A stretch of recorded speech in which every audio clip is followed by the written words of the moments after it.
السلام علیکم، knowledge world میں خوش آمدید۔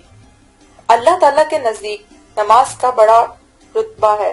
کوئی عبادت اللہ تعالیٰ کے نزدیک نماز سے پیاری نہیں ہے۔ اللہ تعالیٰ نے اپنے بندوں پر 5 وقت کی نمازیں فرض کر دی ہیں۔ ان کو پڑھنے کا بڑا ثواب ہے اور ان کے چھوڑ دینے سے بڑا گناہ ہوتا ہے۔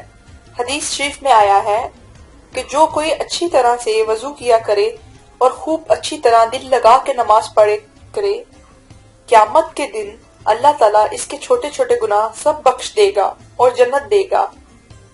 حضرت محمد صلی اللہ علیہ وسلم نے فرمایا کہ نماز دین کا ستون ہے۔ سو جس نے نماز کو اچھی طرح پڑھا اس نے دین کو ٹھیک رکھا، اور جس نے اس کے ستون کو گرا دیا یعنی نماز کو نہ پڑھا اس نے دین کو برباد کر دیا۔ حضرت محمد صلی اللہ علیہ وسلم نے فرمایا کہ قیامت میں سب سے پہلے نماز ہی کی پوچھ ہوگی، اور نمازیوں کے ہاتھ اور پاؤں اور منہ قیامت میں آفتاب کی طرح چمکتے ہوں گے، اور بے نمازی اس دولت سے محروم رہیں گے۔ نماز پڑھنا بہت ضروری ہے، اور نہ پڑھنے والے سے دنیا اور دین دونوں کا بہت نقصان ہوتا ہے۔ اس سے بڑھ کر اور کیا ہوگا کہ بے نمازی کا حشر کافروں کے ساتھ کیا گیا۔ بے نمازی کافروں کے برابر سمجھا گیا۔ خدا کی پناہ میں نماز نہ پڑھنا کتنی بری بات ہے۔ البتہ ان لوگوں پر نماز واجب نہیں۔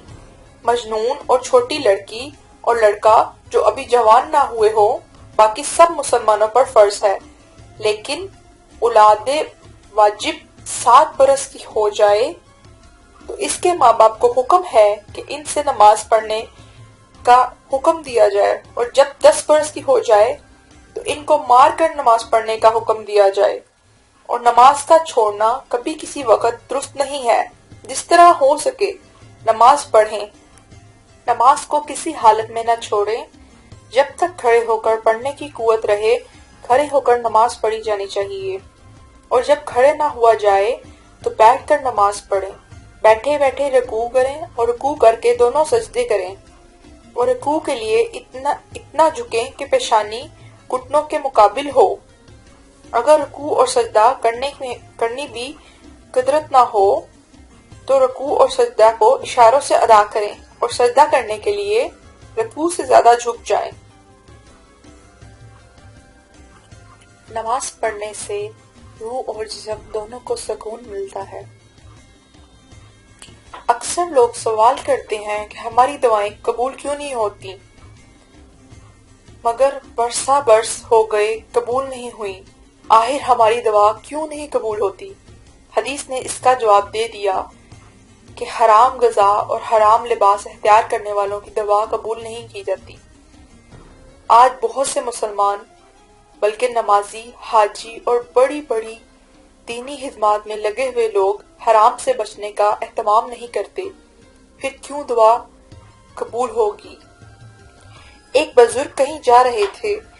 رستے میں ایک شخص نے نہایت اصرار سے ان سے عرض کیا کہ میرے ساتھ بیٹھ کر آپ کھانا کھائیں۔ بزرگ نے ان کی درخواست پر اس کے ساتھ کھانا کھا لیا، پھر آگے چل پڑے۔ کچھ دور جانے کے بعد وہ اپنا رستہ بھٹک گئے، اور باوجود کوشش کے ان کو رستے کا علم نہ ہوا۔ بار بار اللہ سے دعا کی مگر دعا قبول نہ ہوئی۔ بڑے پریشان ہوئے۔ جنگل کا بیابان راستہ، رات کا تاریک ماحول۔ آخر کار ایک اور بزرگ کا ادھر سے گزر ہوا، اور انہوں نے بتایا کہ تم نے جو کھانا فلاں آدمی کے ساتھ کھایا تھا وہ حرام تھا، اس لیے تمہاری دعا قبول نہیں ہو رہی۔ پہلے اس کی استغفار کے ذریعے معافی کرو تو پھر تمہارا رستہ کھول دیا جائے گا۔ چنانچہ ایسا ہی ہوا۔ دعا کی قبولیت کے لیے حرام سے بچنا لازم ہے، ورنہ دعا قبول نہیں ہوتی۔ ناظرین، میری آپ سب سے گزارش ہے کہ آپ نماز قائم کریں، اللہ کی راہ میں زکوٰۃ اور صدقات دیں، اللہ کی راہ میں مال خرچ کریں۔ انشاءاللہ آپ کی تمام دعائیں اور مشکلات حل ہوں گی۔